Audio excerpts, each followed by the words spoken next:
नैबे मोनसे अर्डार जों मोनदों दा बिटिसिनि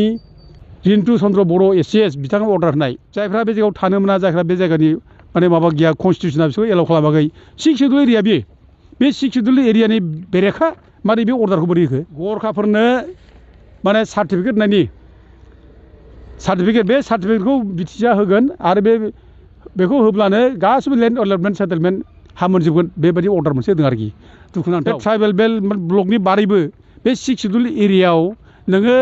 जायफ्रा ट्राइबेल नङा बिसोर बिदि फ्रि एखेबारे सार्टिफिकेट लालायनानै हा मोननाय एलटमेन्ट होनो हानाय बिदि खमथा बहा दं फालाय बिटिसिआलाय बे खामानिखौ मानो मावखो बे बिटिसिखौ जोंनो मानो नांगौ फालाय बिदि जुदि खामानिखौ जों मावनो हायाब्ला दा जों खावलायो आरो इमिडियेट उइथड्र खालाम बे माने केन्सेल शुड बि उइथड्रन इमिडियेटलि आरो इट शुड बि भइड गोदान बोसोरनि रायजो राजाफोरखौ बयखौबो गाहाम हामलायनाय मोजां मोननाय बावबाय खुलुमनाय बावहरबाय जे जों दिनै 7 तारिख जानुवारि बे दिनाव बिटिसि सेक्रेटारियाव जों फैदों लेन्ड रिभिनिउ डिपार्टमेन्टआव EM रन्जित बरगयारी बिथांखौ लोगो हमनो फैदोंमोन खिन्थु बिथाङा गैया तामुलपुराव मिटिं दं होननायखाय बिथाङा बेयाव थांबाय दा लोगो मोननाय जायाखिसै थेवबो सेक्रेटारिखौ लोगो मोनबाय OSD खौ जों लोगो मोनदों दा लोगो मोननाया दिनैनिल' बाथ्रा नङा गोबां गोबाव जाबाय फुराना जाबाय जोंनि जेंनाया जे जोङो ट्राइबेल बेल्ट ब्लकनि हा हुनि निरापत्तानि बाथ्रा लानानै जों सम सम बिटिसिनि EM फोरजों आरो बिटिसिनि अफिसारफोरजों जों लोगो हमनो फैयो रायज्लायनो फैयो दा स्पेसियेलि मजाबारि गामि सिडली बेल्टनि आन्दाराव सिडली ट्राइबेल बेल्ट 1947 आव दानाय बियो 5 डिसेम्बराव 1947 नि 5 डिसेम्बरनिफ्राय रावबो बे जायगायाव नन प्रटेक्टेड क्लासनि मानसिया थानो मोना बे हायाव रावबो अधिकार गैया बे हाखौ बायनो मोना बे हाखौ फाननो मोना फानग्रायाबो दा गथिखे जों बेखौनो गुदि खालामनानै जोङो बिटिसिनि EM रन्जित माने बसुमतारी बिथांखौ जोङो जावले जों दरखास्त होदों बुंबोदों आरो जों बेल' नङा जों 2019 आवबो जोङो सिडलीनि जिल्ला खुंगिरि बिनि बिथोन बादियै जों बे मजाबारि गामिनि हायाव जे एनक्रचमेन्ट जादों गुबुन हारिया जे बे जायगायाव थाफैनानै बे जायगानि असे थागिबि फिसा बर'फ्रा जे हा हु गारनानै खारलांदों बिनि नायबिजिरनो थाखाय जोङो सिडलीनि मानव गेदेर डिपुटि कमिशनार बिथांखौ जोङो खावलायदों आरो बिथाङा नायबिजिरनानै तदन्त खालामनानै बे जायगायाव जे एनक्रचमेन्ट जादों बेखौ रोखा बुंदों आरो सोर एनक्रच खालामदों सोर फेमिलिया आरो अबे बर' फिसानि हाखौ सेनानै लादों बे बाथ्राखौ बिथांमोना लिस्ट होनानै बेखौ बिटिसिआव फरवार्ड खालामना हरदों नेसेसारि एक्सननि थाखाय जिहेथु हानि गोहोआ बिटिसिआवसो दा बिटिसिआ मावनो हानांगौ दा 2019 आवनो बे प्रसेसा जाबाय थादों खिन्थु 2019 आव बे थांलाय फैलाय माने खाथा माने बिहरलायनाय डकुमेन्ट बिहरलायनाय बेयाव दिन थांदों ओमफ्राय नै दा गोदान सरकार फैबाय UPN दैदेननायाव प्रमद बर'नि दैदेननायाव दा फेरेंगा बिथांनावबो जों फैगासिनो दं रायज्लायगासिनो दं इमिडियेट होखारनांगौ मानोना बे हाया बर'फोरनि हा बे ट्राइबेल बेल्ट ब्लक हा बे ट्राइबेल बेल्ट ब्लक हायाव गुबुनफ्रा खुनु दिन हा बायनो हाया बा फाननोबो हाया बा हा मोननो हाया दा बे हिसाबै बे जायगानि हाखौ दिनैसिमबो खुनु ट्रेन्सफार खालामालासे हानि नामजारि खालामालासे गुबुन जायगानि थानो मोनै मानसि बे सेनानै लानानै दङ दा खाजोनाया बर'फ्रानो होगासिनो दं दासिमबो आप टु डेट पसिससिम बिथांमोना खाजोना होबाय हानि खाजोनाखौ दा बिथांमोननि नामावनो दासिमबो लेन्ड हल्डिं सार्टिफिकेट दं हानि खाजोना होनाय रेकर्ड डकुमेन्टस गासिबो दंजोबो दा बेखौ होखारनांगौल' दं मानो होखाराखै दा बाथ्राया बेयाव जादों दा सम बिथांमोना बुङो होखारगोन बेखौ बाथ्राखौ बुंगासिनो दं ट्राइबेल बेल्ट ब्लकआव गुबुना थानो मोना आइनाव बे रोखाखा दा गथिखे जायफ्रा इलिगेल भाबै एनक्रच खालामनानै दं हाबनानै दं बिसोरखौ गोदानै गुबुन जायगायाव दोननायनि बेबस्था खालामगासिनो दं रायज्लायगासिनो दं बे बाथ्राखौ बिथांमोना बुंबाय थादों रन्जित बसुमतारी EM बिथाङा बुंबाय थादों खिन्थु जोंनि बाथ्राया बे नङा जे ट्राइबेल बेल्ट ब्लकआव नोङो मानो हाबफैया बबेनिफ्राय नों फैया नों बेयाव फैनो मोना नों थाफैनो मोना बे थानो मोनै हाबनो मोनै जायगायाव नों माबोरै थाफैखो प्रश्नआ बेसो हाया दिनै मानो आवग्रिनानै लाफैखो दा गथिखे नों होखारनांगौ नों थांनांगौ नोंनि जायगायाव नों थांफिननांगौ बबेनिफ्राय फैदों बे जायगायाव थांफिननांगौ आरो बेनि थाखाय बेखौ रिहेबिलिट खालामनो हा नागिरफिननायनि बाथ्रा गैया बिसोर जोंनि आलासि नङा बिसोरो जोंनि हाखौ सेनानै लाफैबाय बिसोरो जोंनि हायाव दखल खालामना लाफैबाय दिनै गोबां जोंनि हाखौ माने बिसोर मावनानै जानानै जों बेयाव खाजिना होगासिनो दं फैया थांगासिनो दं दिनै जों बिनि प्रडाक्सनबो जेबो आबादबो जों मोना बिसोर मावनानै जागासिनो दं आरामसो दा बेयाव जों बिसोरनो जुदि आरोबाव आलासि बायदि बिसोरनो जुदि हाफिननांगौब्ला बिसोरखौ जुदि जाहो लोंहो जुदि जों बिदाय होनांगौब्ला आयेना मा थांखो आयेनावथ' बेखौ थोनाखै आयेनाव बुंदों जाय इलिगेलि एनक्रच खालामनानै दं दे शुड बि इफेक्टेड फरथुइथ बिसोरखौ एखेबारे होखारनांगौ बाथ्रा बिसोर दं नैबे मोनसे अर्डार जों मोनदों दा बिटिसिनि Shri Rintu Chandra Boro' ACS joint secretary Bodoland territorial council बिथाङा रिन्टु चन्द्र बर' एसिएस बिथाङा अर्डार होनाय दा बिथाङा अर्डार होदों जे माने गरखाफोरनो माने सार्टिफिकेट होनायनि बे सार्टिफिकेटखौ बिटिसिआ होगोन आरो बेखौ होब्लानो गासिबो लेन्ड अलटमेन्ट सेटेलमेन्ट हा मोनजोबगोन बेबायदि अर्डार मोनसे होदों आरोखि दुखुनांथाव दा दिनै मानो सिन्था खालामदिया दा दिनै जोंखौ बेखौ बे इलिगेल खामानि मावनायनि थाखाय जों बुंनायनि थाखाय दिनै जोंखौ दाय होनो हागौ जों जाथिनि गेजेराव भुल बुजाबुजि सृष्टि खालामनो हागौ खिन्थु मानो अर्डारखौ होखो बे अर्डारखौ मानो होखो मानो सिन्था खालामदिया जायफ्रा बे जायगायाव थानो मोना जायफ्रा बे जायगानि माने माबा गैया कनस्टिटिउसना बिसोरखौ एलाउ खालामाखै 6 सिडुल एरिया बे 6 सिडुल एरियानि बेरेखा मारै बे अर्डारखौ बोरै होखो बे ट्राइबेल बेल्ट ब्लकनि बारैबो बे 6 सिडुल एरियायाव नोङो जायफ्रा ट्राइबेल नङा बिसोर बिदि फ्रि एखेबारे सार्टिफिकेट लालायनानै हा मोननाय एलटमेन्ट होनो हानाय बेदि क्षमता बहा दंबालाय बिटिसिआलाय बे खामानिखौ मानो मावखो बेखौ दिनै जों बिराद प्रश्न खालामो दिनै बेखौनो जों बुंदों बिटिसिआवबो आरो बेखौ इमिडियेट उइथड्र खालाम बे माने केन्सेल शुड बि उइथड्रन इमिडियेटलि आरो इट शुड बि भइड बेखौ खालामनांगौ इमिडियेटलि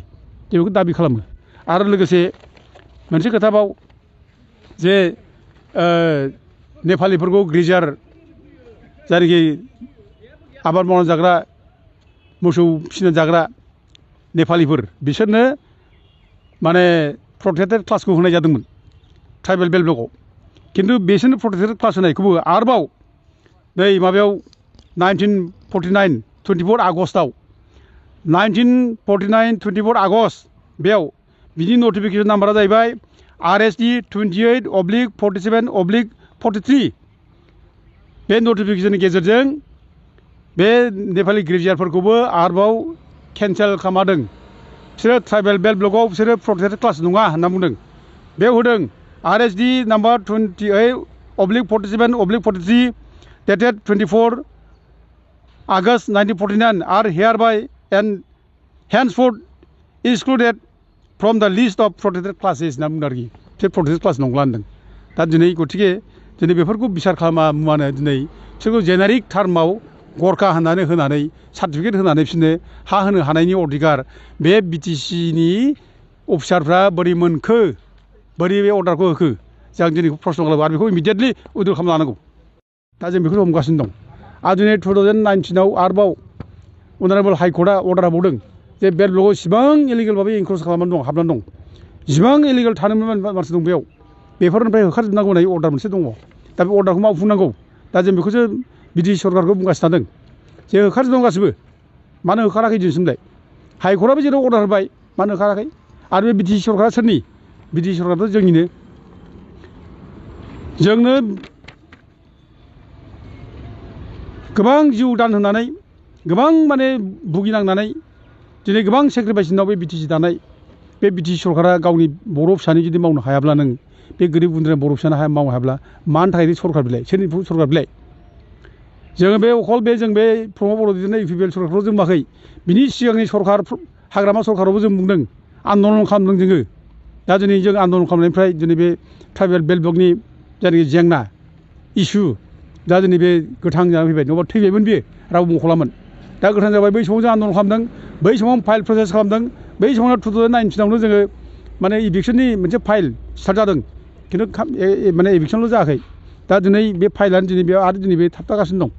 दा दिनै फाइला फेरेंगा EMनाव दङ बिथांनाव दा बिथाङा दासिमबो होखाराखै दा गथिखे होखारनांगौ जों बेखौ दाबि खालामदों आरो बिसोरखौ गोदानै अबेबा दोनहैफिननाय मानाय बाथ्रा गैया जोंहा बिसोर सोमोन्दो गैया बिसोर अबाव थाङो बे बिसोरनि बाथ्रा नोंसोर अबेनिफ्राय फैया बे जायगायाव नोंसोर थांफिन बिसोरनि थाखाय जोंहा हाफिननांगौ बाथ्रा गैया आरो दिनै दुखुआ बेनो जोंहा दिनै गावनि बर' फिसाफोरखौसो नोङो गोदाव सोराव होखारगासिनो दङ दिनै बबेबा माने माबायाव ग्रेजिं फिल्डआव दं होननानै बिसोर होखारनो हादों हाग्रा बंग्रा दं होननानै बे गोरिब गुन्द्राखौ होखारनो हादों बे गोरिब गुन्द्राखौ नों जुदि नायनो नङाब्ला नों मानोथो सरखार नों बे गोरिब गुन्द्राखौ नायनांगोन बे गोरिब गुन्द्रानो हा गैयि मानसिफोरनो हा होनांगोन थाबैनो हो बेखौसो जों लुबैयो खिन्थु दिनै गावनि फिसाखौ होखारनानै दिनै मालायखौ आलासि बायदि माने दोनगासिनो दं जाहो लोंहो दोनगासिनो दं आरो दिनै बिसोरनो आरोबाव माने हा हु दागोनानै फिनायनि बाथ्रा बुंगासिनो दं दा बेथ' खुनुदिन बे आयेनाव बे गैया आयेनावथ' बिदि होनाखै गथिखे आयेन हिसाबै होखारनांगौ जों बेखौ दाबि खालामो आरो बेल' नङा दिनै सारा माने ट्राइबेल बेल्ट एरिया बेखौ जों होखारजोबनांगौ बुंगासिनो दं ट्राइबेल बेल्ट होखारनांगौ जिहेतु अर्डार दंखायो दिनै ट्राइबेल बेल्टनि गासिबो माने माबायावनो बिटिसि एरियायाव गासै नै आंनाव गासिबो गामियाव डकुमेन्ट जोंनाव दंजोबो अबे गामियाव बेसेबां डकुमेन्ट जादों माबे सनाव ट्राइबेल बेल्टखौ दानाय जादों जेनेबा Siddeley tribal belt Kokrajhar part बेयाव 1947आव दादों दा बेयाव गासै माने माबानिबो 6टा गामियाव एंख्रज जाबाय ओमफ्राय जेनेबा दतमा ट्राइबेल बेल्ट 1983 दानाय बेयाव 4टा गामियाव एंख्रज जाबाय बर' गामि गारनानै खारबाय दिनै बे बजाबारि गामि जेरै खारदों बेबायदि गामि गारना खारनाय बे जायगायाव हाबनानै दङ आरो बिदिनो नों माबायाव नायदों दानिया बालागाव नायगाव ट्राइबेल ब्लक बे बालागाव नायगाव ट्राइबेल ब्लकनि आन्दाराव धुबुरी डिस्ट्रिक्टआव 1947आव दानाय 1984 दानाय बेयाव गासै 10टा गामि एंख्रज जानानै दं आरो बिदिनो रिफु ट्राइबेल बेल्ट 1984 दानाय बेयावबो नोङो गासै 32टा गामि एंख्रज जानानै दङ ओमफ्राय नोङो नायदो Sidli tribal belt part Kokrajhar 1947आव दानाय आरोबाव बियो दा बेयावबो आरोबाव गासै 14टा गामि एंख्रज जानानै दं ओमफ्राय लोगोसे पर्बतझरा ट्राइबेल बेल्ट धुबुरी पार्ट दा बेबो मा जादों 1984 दानाय बियो बेयाव गासै 21टा माने गामि एंख्रज जानानै दं बर' गामियाव दिनै गुबुन माने थानो मोनै मानसिफ्रा हाबनानै दं दा बिदिनो गोबां बुंब्ला गोबां टाइम लागोन आं गोबां बुङाखै टटेल बिटिसिआव 304टा बर' गामि 304टा बर' गामि दिनै बेयाव एंख्रज जानानै दं दा 304टा बर' गामियाव एंख्रज जानायखौ होखारोब्ला जोंनि बर' फिसा दिनै जों मानो उदाङै जों थांना थानो मानो हाया मानो गोदाव सोराव जानांगौ जा दिनै जोंनि बर' फिसा आरामसो माने ग्रोम ग्रोम रायजो जानो हायोमोन अनलायनानै खुनु जेबो खैदां खैफोद गैयासे रावखौबो गिनांगौ गैयासे गोदो जेरै जोङो एखेबारे नाहा थांनाय मैया थांनाय फ्रि उदां जोंनि बिब' बिनानावफ्रा ना गुरनो थाङो मैगं खानो थाङो जेबो गिनांगौ बाथ्रा गैयामोन उदांमोन दिनैथ' गावनि न'खर खाथिनि दैसायाव थांनो हालिया दिनै बलात्कार जानाय लांखार जानाय बोना लांजानाय बे घटना जालांजोब्बाय आयेना जेराव बुंखादों होखारजोबनांगौ होननानै बेखौ जुदि जों मावनानै लायाबा माला मावनो फालाय बे बिटिसिखौ जोंनो मानो नांगौ फालाय बिदि जुदि खामानिखौ जों मावनो हायाब्ला दा जों खावलायो एखेबारे जोंनि सिन्ताधाराखौ सोलायफिन जों माबे खारननि थाखाय जों दिनै बिटिसिआव दाफैदों बिटिसिआव फैदों संग्राम खालामनाय मानसिफोरनि सेन्टिमेन्टआ बिदि जाया संग्रामि मानसिफ्रा दिनै गावनि संग्रामि स्पिरिटखौ लानानै खामानि माव जाथिनि खामानि माव बे गोरिब गुन्द्रा बर'फोरखौ नों उद्धार खालामनांगोन बयबो गोरिब गुन्द्रा हा दरलायसे मोननांगोन बयबो गोरिब गुन्द्रा ओंखाम खब'से मोनजानांगोन जाहाथे रसा नाङा बे खामानिखौ दिनै मावनो हानांगोन जों बेखौ लुबैयो जों खावलायो बे 300 जायनाखि 4टा गामि जायफोराव हाबनानै दं गुबुन जाथिया बेयाव होखारजोब जों बेखौ खावलायो आरो बे जायनाखि एंख्रजार होनदों बे एंख्रजाराव बेयाव खुनु जाथि गथ'नि बाथ्रा गैया बांगाल जुंगाल असमिया सोरबा नेपालि सोरबा गुबुन जाथि खुनु बाथ्रा गैया जाय एंख्रजार्स जाय नन नटिफाइड क्लासनि मानसिफोर नन प्रटेक्टेड क्लासनि मानसिफोर बिसोर थानो मोना बेखौ होखारजोबनांगौ जों बेखौसो बुंदों बेयाव खुनु जाथि भेद जों बाथ्रा लानानै बुङाखै दा बे ओमफ्राय थागोमा बायनानै दं अबा माने खासाफोराव थानानै दं अबा गेजिं फिल्डआव दं जुग जुग थानानै दं बिसोरनो आदबा हा होआखै फाट्टा होआखै बिसोरनो फाट्टासो नांगौ बिसोरनो होआखै ट्राइबेलफोरनो बर' फिसाफोरनो होआखै खिन्थु मालायनो होनायसो दिनै बिथांमोना सिन्था खालामदों बे मेन्टेलिटियाव गारनांगौ बिथांमोना माबा सोलायथों आरो बे हा होलाबायनाय जानला नन प्रटेक्टेड क्लासनि मानसि जायफ्रा हा मोना बिटिसिआव बे बिटिसिआ माने स्पेसियेल ट्राइबेल एरिया एडमिनिस्ट्रेसन बियो बे ट्राइबेल एरिया एडमिनिस्ट्रेसनाव खुनु ट्राइबेल नङि मानसिफ्रा जानला मोनला हा मोनलाबाया बेबायदि माबाखौ बिसोर शिक्षा लाथों सोलोंथों जों बेखौ खावलायो आरो नैबे अर्डारखौ जाहाथे इमिडियेट जाहाथे बेखौ केन्सेल खालामनो हायो उइद्र खालामो जों बेखौ खावलायो थाबैनो उइद्र खालामनांगौ आरो लोगोसे बे बजाबारि गामिनिफ्राय जाहाथे बे जायफ्रा इलिगेल एंख्रज थादों बेखौ माने होखारनांगौ थाबैनो बेखौ जों दाबि खालामो आरो जुदि थाब होखाराब्ला जों माने मोजां बुंनायाव जुदि मानियाब्ला जोंनि बे जानुवारिनि लास्ट पार्टनिफ्राय जों माने आन्दलन खालामगोन गोगोम आन्दलन खालामगोन आरो बेयाव बयबो रायजो राजाफ्रा बाहागो लागोन जों बेखौ खावलायो थेंक इउ गोजोन्थों।